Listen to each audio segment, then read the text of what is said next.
मोटापे का वाहिद इलाज बगैर किसी दवा और एक्सरसाइज के 1 घंटे में 500 ग्राम से लेकर 1 किलो तक वजन कम किया जाएगा। नई टेक्नोलॉजी के जरिए ट्रीटमेंट किया जा रहा है SPS slimming and beauty clinic में। इस इलाज से आपको किसी भी तरह के साइड इफेक्ट्स भी नहीं होंगे। कलर इंप्रूवमेंट, पिंपल्स और डार्क सर्कल्स के लिए भी आप आ सकते हैं SPS slimming and beauty clinic, Hyderabad, एबर्ट्स beside Agarwala sweet house. Screen पर दिए गए नंबर्स पर कांटेक्ट करें। रियासत तेलंगाना के संगारेड्डी जिले में वाक़ई IIT हैदराबाद में कोरोना से सनसनी फैल गई। कैंपस में 119 अफराद कोरोना से मुस्बित पाए गए हैं। इनमें तलबा समेत अहलकार और दीगर शामिल हैं।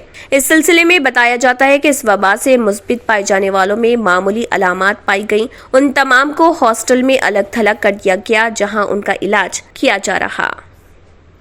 अगर आपने हमारे चैनल को अभी तक सब्सक्राइब नहीं किया है तो यहाँ पर रेड कलर का सब्सक्राइब बटन दिख रहा है, उसे क्लिक करें और हमारे चैनल को सब्सक्राइब कीजिए और साथ ही साथ बेल आइकन को भी क्लिक कीजिए, जिससे आपको ताज़ा अपडेट मिलती रहे।